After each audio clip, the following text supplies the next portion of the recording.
Welcome back to the Caregiver Minute, where every weekday family and professional caregivers gather to refine their skills, gain inspiration, and prepare to serve. Well, Randy and I are back again to talk about neuroinflammation, follow up to yesterday's video. We hope it got you thinking a little bit more about what it means when the brain is inflamed and what that looks like on the outside. Randy, can you tell us a little bit more about symptoms that show up when the brain is inflamed? Yes, thank you. So we are very accustomed to thinking that the brain just does everything. But you have to think of the brain kind of like the body. Your hands are very different from your feet, and your feet are different from your back. They have a different function. So when you think of altered brain function from neuroinflammation, you have to consider what part of the brain might be inflamed and what function does that part of the brain coordinate. So for example, some parts of the brain coordinate motor function, or the movement of your hands and your arms and your limbs. I had a patient recently in my office that said, every day that I wake up, I feel like there's a band around my arms, or that my legs are really, really heavy, that they've got weights tied to them. That's probably inflammation in the motor function of the brain, the part of the brain that runs your upper and lower extremities. I had another individual that says, "God, I'm getting neuropathy all over my body. I'm getting numbness and tingling down my legs, and sometimes it happens in my arms."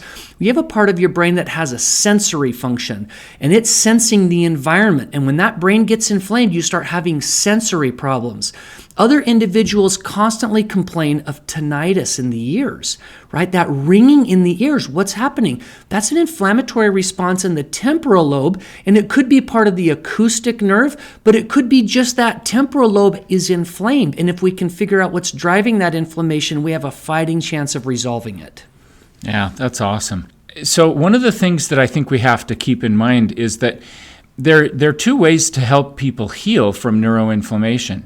There are things that we have to do to actually put the fire out, so to speak, and then we have to kind of rehabilitate the brain. Think about it just like a limb. If you break a limb, it has to heal, and then sometimes there's enough atrophy there that you really have to rehabilitate it.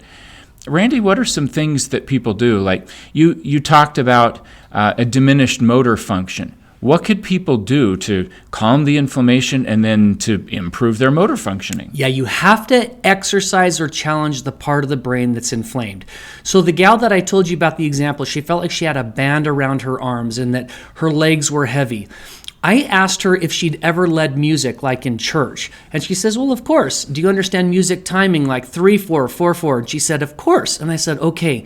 Every day when you wake up, I want you to turn on some music and lead that music." So she would bring her arms up and she'd go like this, right? And big, huge sweeping motions. I can't do it very well on this video, but stand back and make these huge sweeping motions with her arms, because she's going to challenge the motor cortex that's designed to function with the arms. And as she challenges that motor cortex, she'll actually stimulate the mitochondria. It's kind of a big word, but it's the energy producers of the body, and strengthen that part of her brain, drive blood flow to that area, and start the healing process.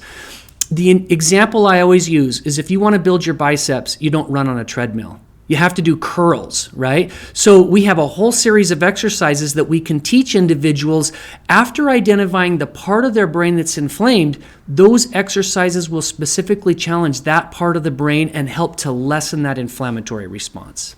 Well, there's so much more that we could talk about with this. We hope that you'll continue watching the Caregiver Minute as we share more and more ideas about how to help the brain function better, both for you and for the people that you're serving.